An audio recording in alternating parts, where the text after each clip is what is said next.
O Clevinson tem um especial gosto pela literatura de cordel, sim, que é um género que no Brasil ainda existe muito, mas que, por exemplo, em Portugal não é assim tão forte.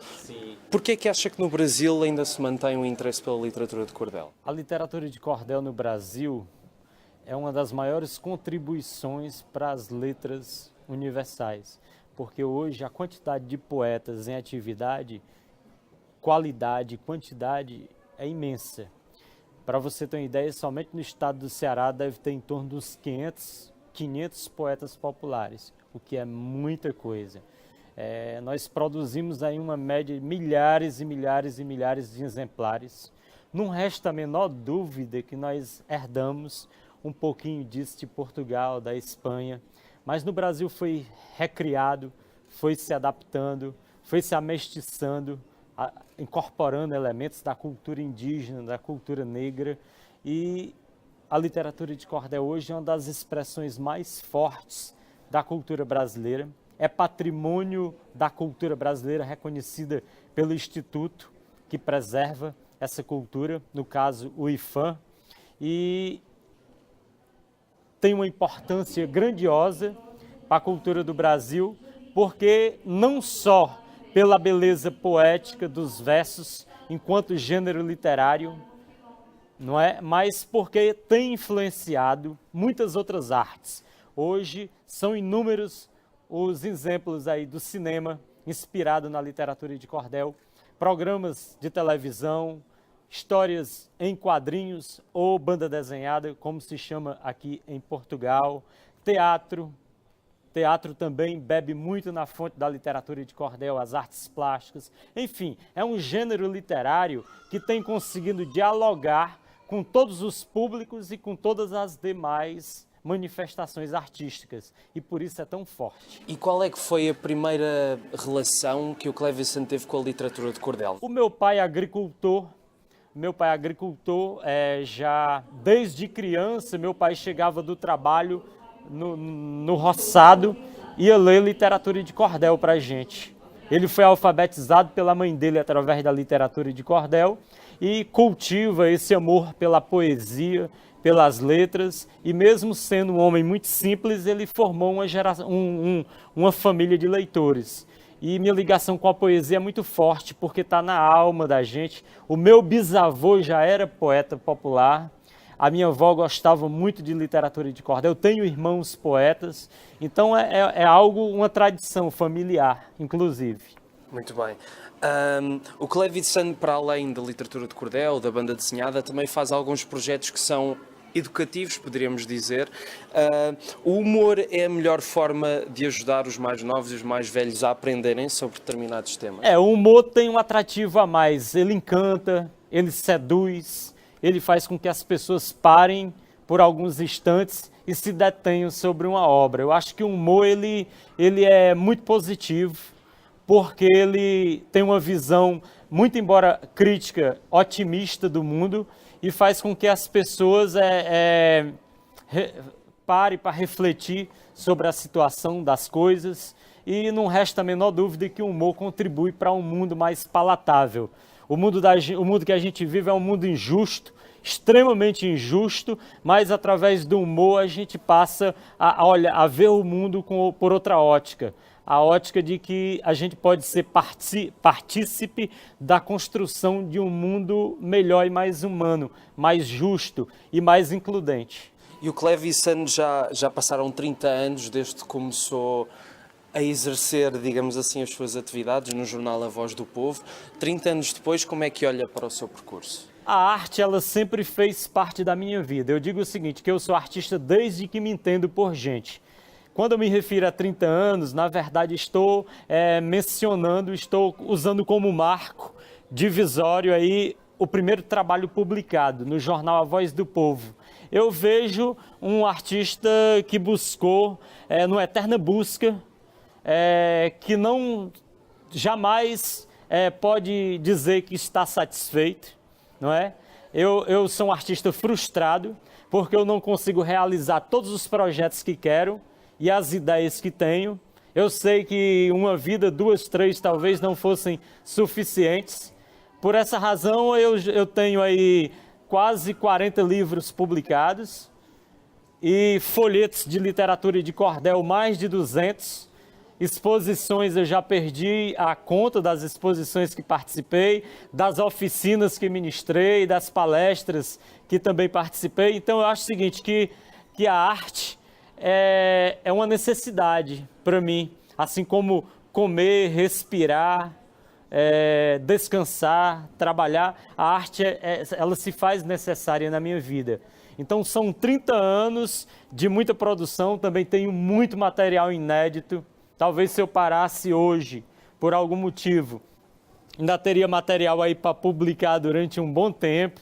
Tenho vários livros inéditos, inclusive de outros gêneros, como a fábula, por exemplo, porque eu me considero, eu faço quadrinhos, eu faço cartoon, né? Eu faço o folheto de cordel, o livro infantil, mas tem algo que me definiria melhor do que qualquer gênero artístico desse. Eu me considero, acima de tudo, um contador de histórias.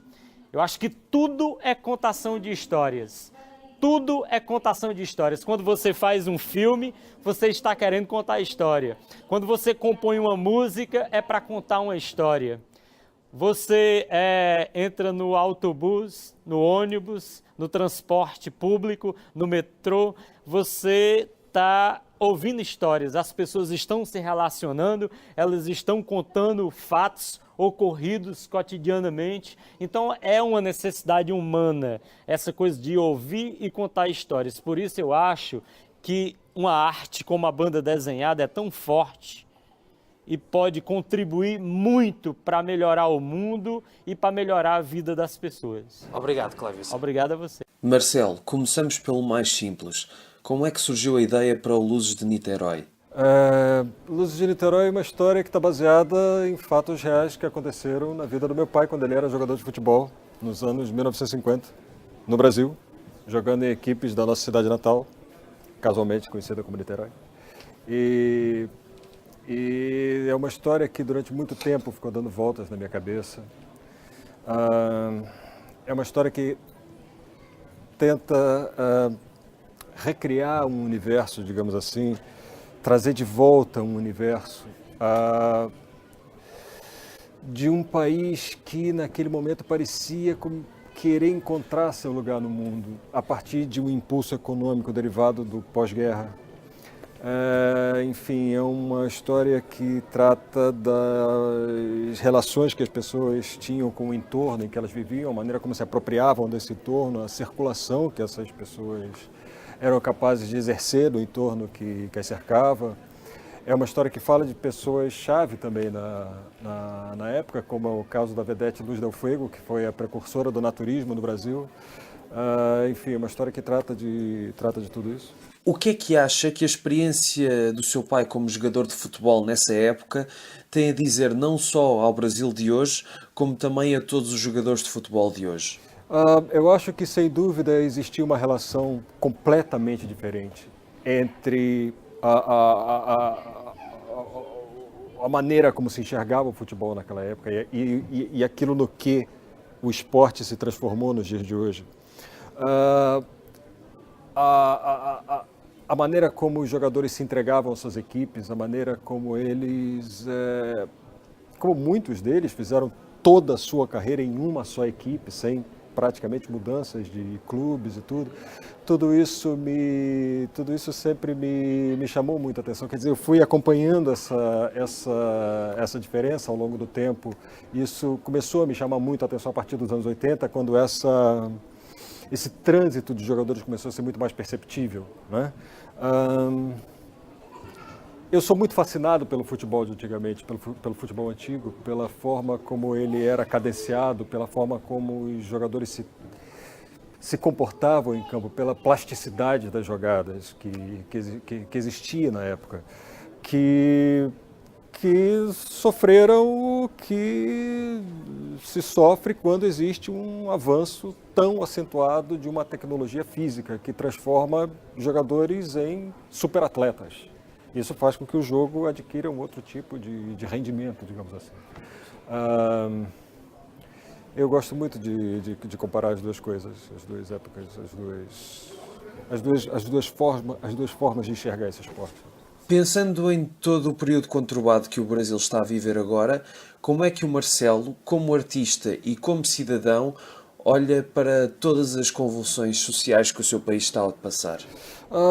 O que eu posso dizer nesse sentido vem da minha observação como que eu considero análoga das pessoas em geral, ou seja, sempre que existe um cenário de crise, um cenário de uma crise tão profunda e tão acentuada, é natural que setores da extrema-direita comecem a ganhar voz numa sociedade porque eles promovem um certo tipo de ordenamento de cima para baixo que é almejado por algumas pessoas que têm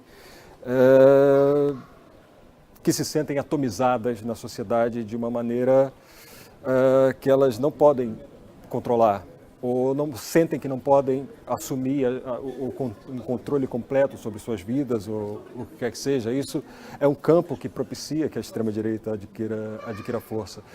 No caso do Brasil, acho que o voto nesse tipo de maneira de pensar o sistema de governo decorre também da incapacidade do país de lidar com problemas estruturais no que se refere à administração pública, estruturais no sentido emergencial, porque o nosso déficit de infraestrutura vai até o saneamento básico. Sempre que existe uma disparidade tão acentuada de níveis sociais, é natural que de tempos em tempos haja a proliferação de ideias de ultraordenamento social. É o que eu acho. Já fez 30 anos que o Marcelo publicou o seu primeiro trabalho. Já passaram 2 décadas desde o lançamento da sua primeira novela gráfica. O que é que o Marcelo de hoje, que já tem toda essa experiência, com tantos trabalhos feitos não só no Brasil como a nível internacional, o que é que o Marcelo de hoje teria a dizer ao Marcelo de há 30 anos? O que eu teria a dizer? Que ia ser tudo muito complicado?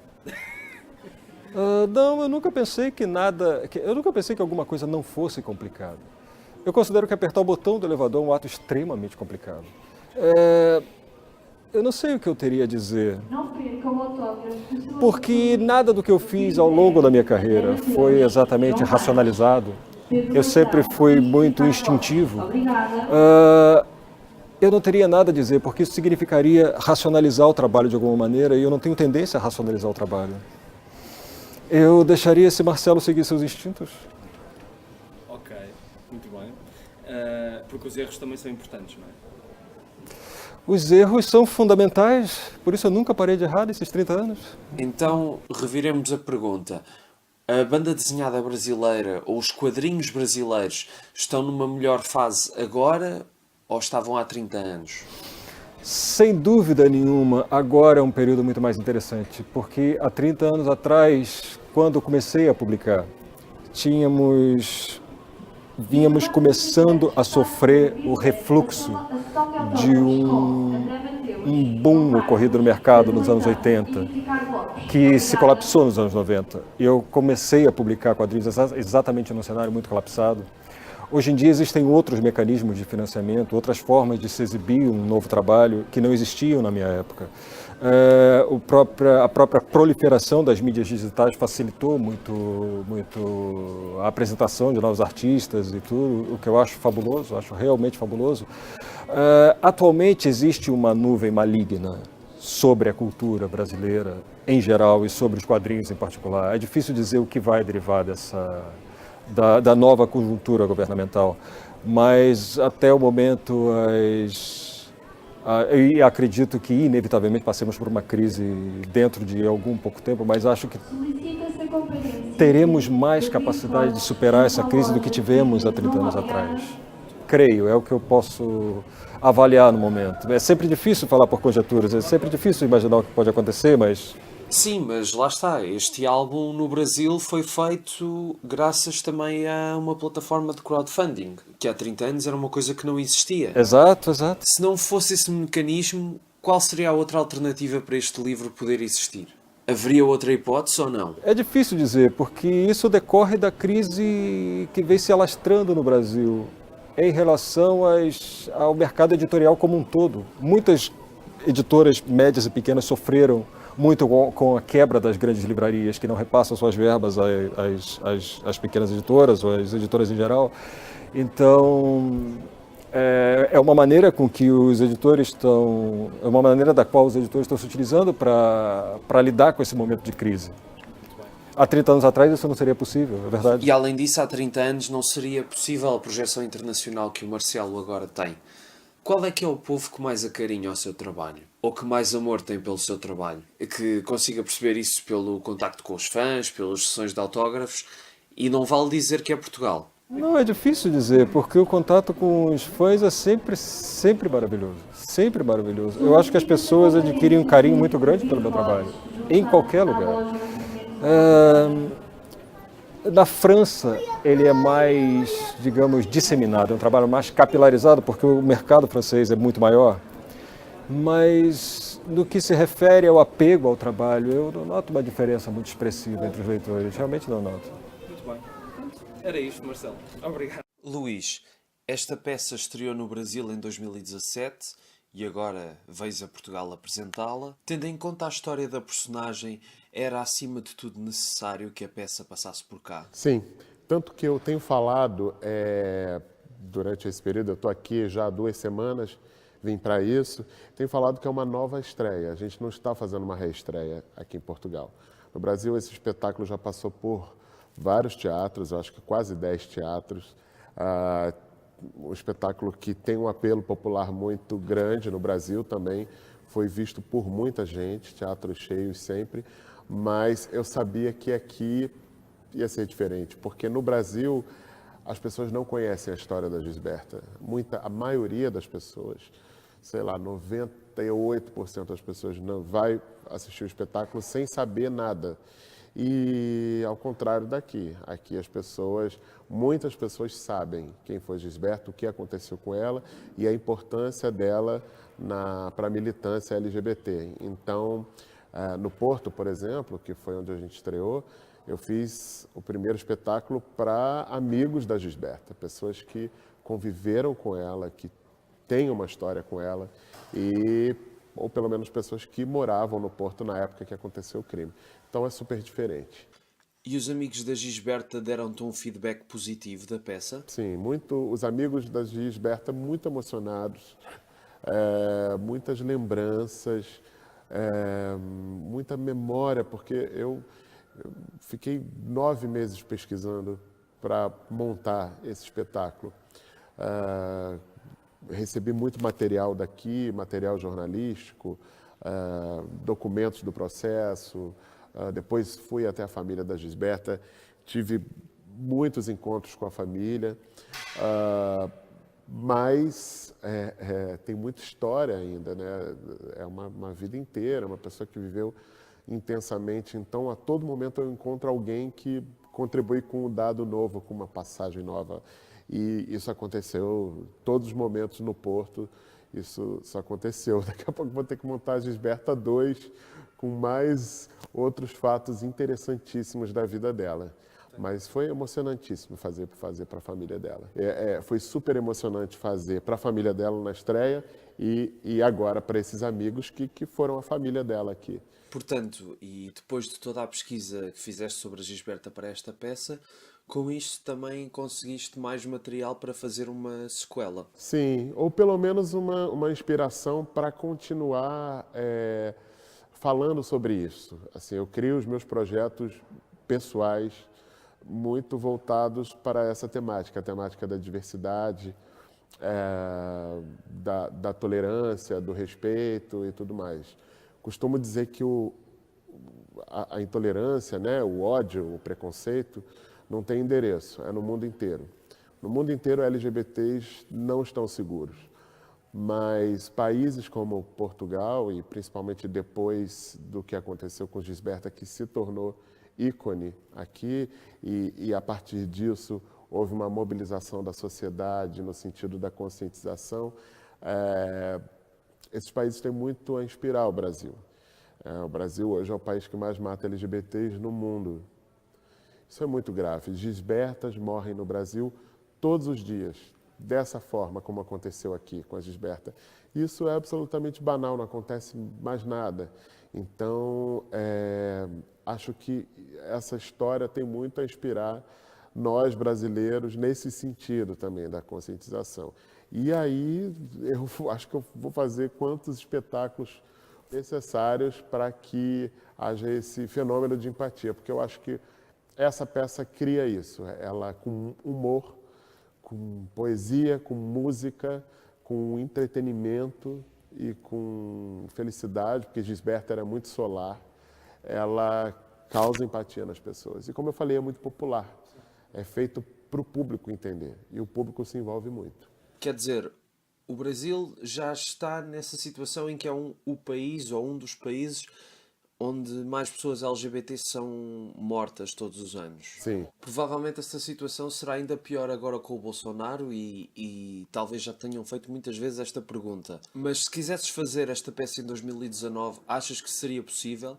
Achas que apesar de o Bolsonaro legitimar certos preconceitos graças a estar no poder, que isso depois poderá fazer com que estes temas deixem de ser abordados? Olha, se me perguntassem há 3 anos atrás se era possível que o Bolsonaro se elegesse, eu ia falar que não.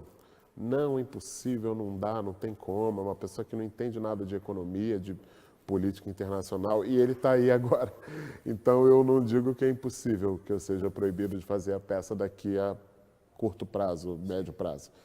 Mas eu acho também que ele é uma reação a um avanço de debate que nunca aconteceu no Brasil. Nunca no Brasil a gente falou tão abertamente sobre os nossos problemas sociais, sobre a estrutura social do Brasil, que é absolutamente precária, né? Assim, como existe, ainda é uma estrutura do período da escravidão, né? O Brasil não mudou muito, com outros nomes, enfim, mas e nunca nós falamos tão abertamente sobre isso. Nunca os movimentos identitários tiveram tanto espaço para discutir isso e se reconhecerem. E falo de movimento negro, mas falo também das mulheres, falo também do movimento LGBT e tudo mais. Então, também isso causa uma reação, né? Em quem quer manter privilégios ou quem não consegue acompanhar o debate, não entende o debate, porque é muito proposital também da política brasileira que as pessoas não tenham informação. Então, muita gente que não tem informação não sabe o que está sendo discutido e se retrai, né? Então, eu acho que a gente precisa passar por isso. É terrível.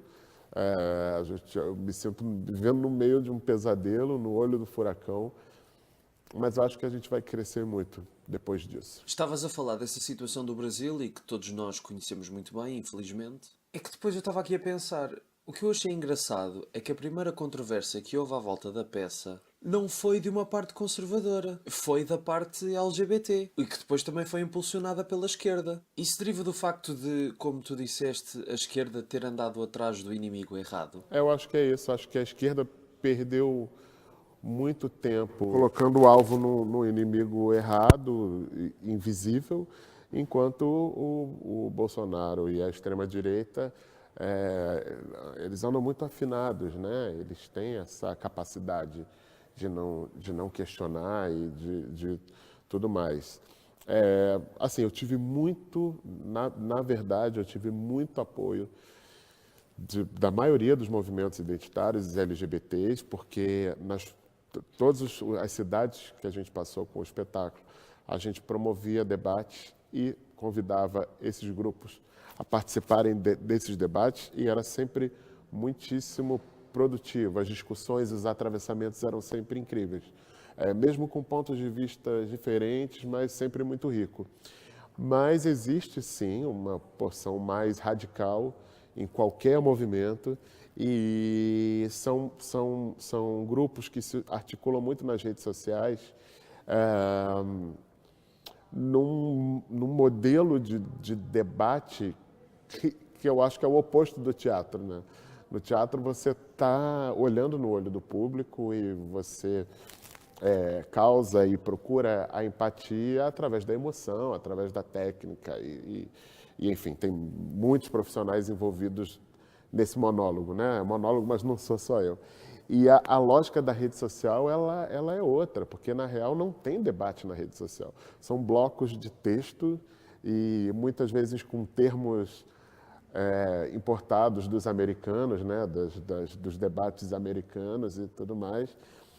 E é isso, e eu acho que ninguém ganha com isso. É muito ódio, né? Muita reprodução de ódio o tempo todo. E para um espetáculo que fala contra o ódio, então Enfim, tivemos esse momento com essa militância, mas eu acho que no fim das contas pegou muito mal para essas pessoas. O espetáculo se fortaleceu, ele ganhou um novo sentido também a partir disso. O público veio muito com a gente. Uma das manifestações que houve durante a peça foi também uma das apresentações que o público mais aplaudiu e para abafar justamente esses gritos de ódio. E seguimos fortalecidos por esses radicais e pelo Bolsonaro também. Tu cá em Portugal és mais conhecido por fazeres parte da Porta dos Fundos, e o que é que achas que vai surpreender mais então para os espectadores que só te conheçam dos sketches desse canal de YouTube? Para mim a surpresa é ver que mesmo numa história como essa existe muito humor, porque eu estou falando de uma vida inteira, né? De uma pessoa que nasceu, foi em busca do seu sonho e morreu tragicamente. E por mais que o fim tenha sido terrível, uma história de vida ela é composta de muitas coisas. Quando eu fui encontrar a família da Gisberta, antes desse encontro, eu estava com muito medo, porque eu falei, meu Deus, isso foi há pouquíssimo tempo, a família deve estar ainda muito traumatizada. E, na verdade, eu encontrei pessoas muito divertidas e contando histórias engraçadíssimas sobre a Gisberta, do quanto ela era uma pessoa solar e engraçada e positiva.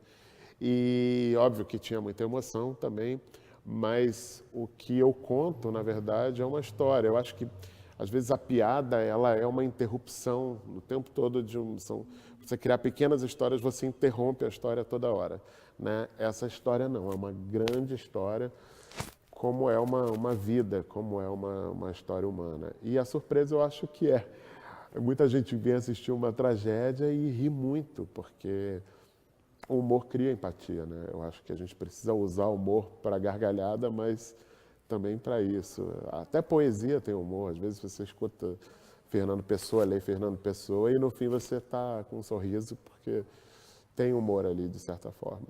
E, como eu falei algumas vezes, é muito popular. É uma peça que é feita para dialogar com todas as pessoas, de todas as classes sociais, de todos os entendimentos. Ela vai muito no coração das pessoas. Não é feita só para a classe artística ou feita só para a militância, ela é feita para todo mundo. Então, acho que a surpresa é muito positiva, podem vir. Pronto, não é? Quer dizer, a tragédia está sempre associada à comédia, não é? Como o Mel Brooks dizia, a tragédia é quando eu corto um dedo, comédia é quando tu cais de um poço e morres. Exatamente. Ou seja, sempre no meio de qualquer desgraça há sempre alguma coisa que nos pode fazer rir.